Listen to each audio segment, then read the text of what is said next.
Ketemu lagi. Pada kesempatan kali ini saya akan membahas tentang yang terakhir ya, sesi terakhir dari topik kanker, yaitu protokol kanker ya. Bagaimana sembuh dari kanker tanpa kemoterapi ya. Sembuh total ya. Yang pertama adalah dengan menghindari makan dan minum manis lagi ya.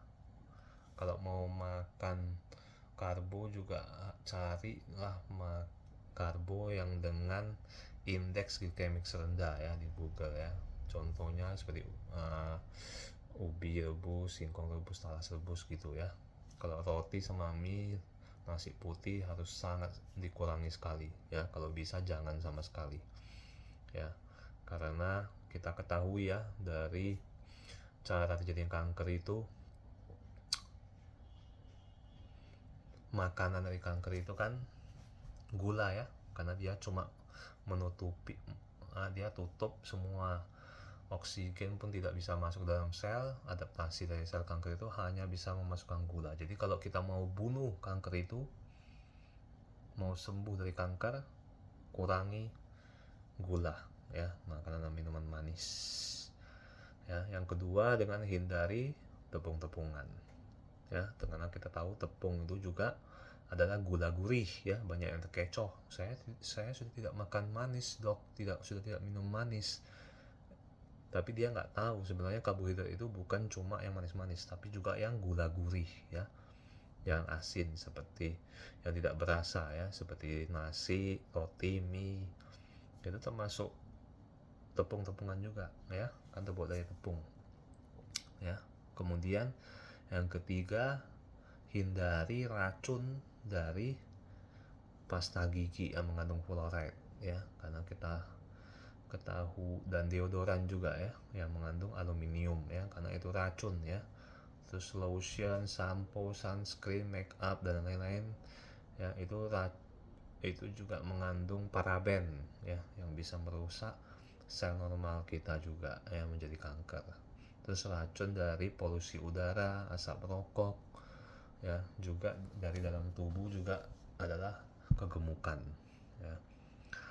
Kemudian yang keempat, dengan detoks darah ya, detoks darah dan detoks usus. Detoks darah itu kita menggunakan 5 ruas jempol kunyit kuning ya, dan 10 butir lada hitam utuh ya, bukan yang bubuk ya, harus yang utuh, di blender ya. Kemudian dikasih air panas, minum setelah udah nggak panas, dan ampasnya juga diminum ya. Kenapa? Karena kunyit itu dia mengaktifkan antioksidan terbesar di dalam liver kita untuk mendetoks semua racun-racun karena kanker itu ya, yang namanya glutathione. Dan harus yang lada yang butir, bukan yang bubuk. Karena apa? Karena dia juga membantu penyerapan dari kunyit tadi ya. Nah itu, kemudian diminum 5 kali sehari sampai kurang lebih 3 bulan ya. Itu detoks darah. Kemudian bisa juga dengan detoks darah dengan kopi enema namanya ya, dengan menggunakan biji kopi yang organik ya, bukan yang biasa yang kita minum, yang organik. Kemudian direbus dengan uap air sampai setengah matang sebanyak 2 liter, kemudian dimasukkan lewat anus itu ya, seperti flat enema tapi ini pakai kopi ya. Itu juga bisa mendetoks racun di dalam darah kita. Kemudian kalau detoks usus itu dengan cara 3 batang seledri ya, ditambah 1 timun, 1 wortel, setengah lemon, setengah apel hijau, dan 1 gelas daun cilantro. Di blender semua dan diminum selama 7 kali sehari ya. Itu juga bisa detoks usus ya. Untuk orang sehat juga bisa ya, jangan sampai udah terkena kanker ya. Kemudian yang protokol kelima, kita obati infeksinya ya. Kan kita ketahui tadi kan racun kayak gula dari luar, dari dalam ya, gula, tepung-tepungan, produk-produk yang kita pakai, dari asap kendaraan, dari dalam kegemukan kita bikin berat badan kita ideal ya, meningkatkan komposisi otot dan mengurangi komposisi lemak ya, bukan cuma menurunkan berat badan saja, kemudian detoks darah, detoks usus ya, supaya racun-racun yang sudah masuk kita detoks semua dengan bahan-bahan alami tadi. Yang kelima, kita obati infeksinya juga ya, karena salah satu penyebab kanker itu adalah infeksi juga ya.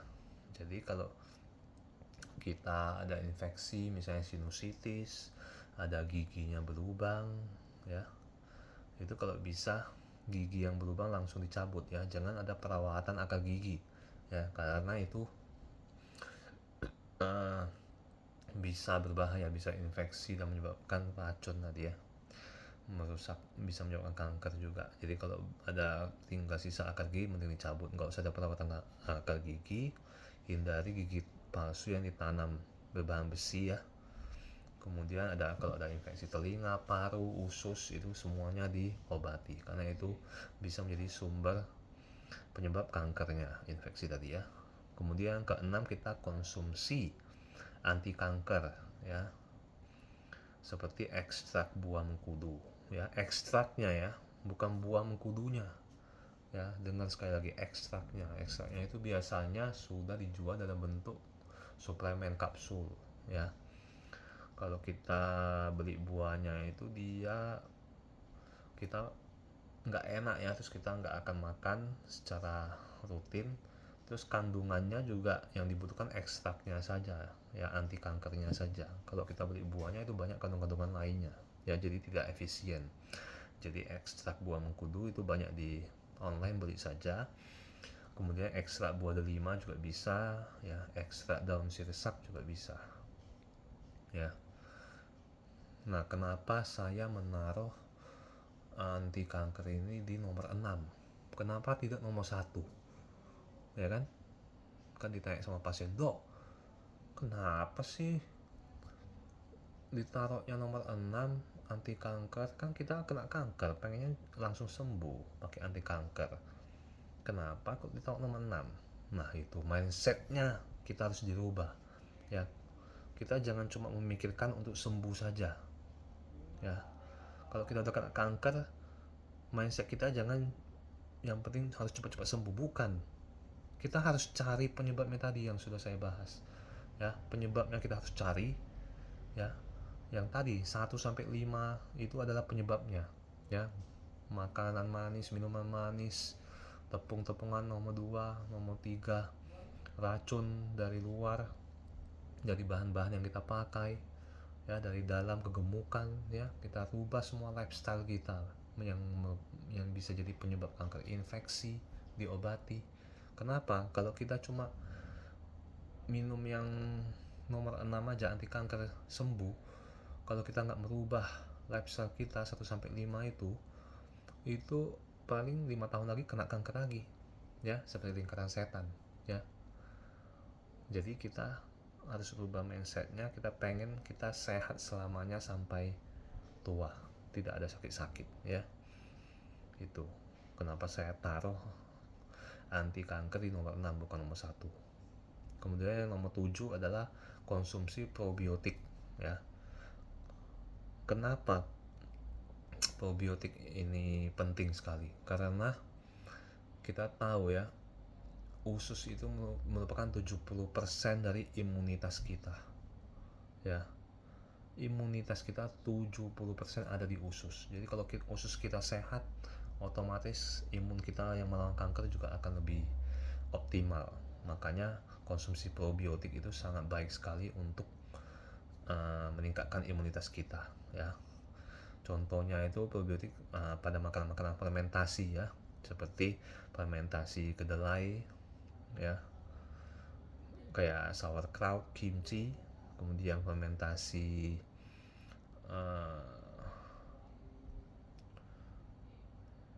yang kedelai natto maksudnya, salah dia. Kalau fermentasi kol baru sauerkraut, kimchi ya. Kemudian Greek yogurt ya, bukan yang yogurt yang biasa ya, yogurt yang biasa banyak gula tinggi, harus dilihat komposisinya ya, harus cari yang plain, yang gulanya rendah atau tidak ada sama sekali ya, atau dengan suplementasi probiotik itu banyak dijual ya. Jadi probiotik ini penting sekali ya untuk melawan sel kanker. Terus yang kedelapan dengan grounding. Grounding itu jangan pakai alas kaki alias nyeker di tanah, pasir atau rumput ya, nggak boleh aspal ya. Jadi harus langsung terkena kaki kita di tanah, pasir atau rumput. Kenapa grounding? Karena dia akan mentransfer ion-ion ya, ion-ion yang dibutuhkan oleh tubuh kita untuk melawan sel kanker ya, dan membuang ion-ion jahat ke luar ya, selama 2 jam ya, grounding sehari untuk bertukaran ion tadi itu ya. Kemudian yang 9 dengan melancarkan energi tubuh ya. Cara melancarkan energi tubuh itu yang pertama dengan ikhlas ya. Ikhlas. Kenapa? Karena kalau kita membenci pasangan sendiri itu bisa kena kanker payudara sebelah kanan ya. Dan kalau kita membenci garis keturunan sendiri seperti kakek, nenek, anak, cucu, itu bisa kena payudara sebelah kiri ya. Terus cara kedua untuk melancarkan energi tubuh adalah dengan tidak berkata kasar dan kotor ya. Semua kebun binatang itu ditahan ya, karena itu bisa menyebabkan energi tubuh menjadi tidak lancar. Kemudian yang ketiga dengan berpikiran positif ya, tidak suka mencurigai ya. Jadi kalau istri-istri, aduh suamiku pulangnya telat, ini udah malam, harus positif. Oh berarti dia lagi bekerja supaya bisa naik pangkat ya. Jadi positif aja pikirannya, tidak boleh mencurigai ya, supaya energi tubuh kita lancar ya. Kemudian yang keempat, lakukan gerakan meridian ya, dengan menepuk tangan kiri dari bahu sampai lengan atas dan bawah dengan telapak tangan kanan, kemudian diusap-usap ya. Itu jadi ada gerakan meridian ya. Contohnya itu sebenarnya ini sudah banyak dilakukan pada dukun-dukun ya, dukun-dukun yang di desa-desa itu kan biasa kalau anak kita sakit itu dia ditepuk-tepuk, diurut-urut. Nah itu sebenarnya ada baiknya juga, itu melancarkan energi tubuh ya, dengan cara menepuk-nepuk kemudian kita usap-usap. Nah gini ya, itu gerakan meridian ya. Jadi tadi itulah yang terakhir ya, yang ke-9, protokol kanker untuk melancarkan energi tubuh ya. Jadi mudah-mudahan dengan 9 protokol ini kita bisa sembuh dari sel kanker tanpa kemoterapi dan tidak kena kanker lagi di ke depan harinya. Semoga bermanfaat. All is well and pay it forward.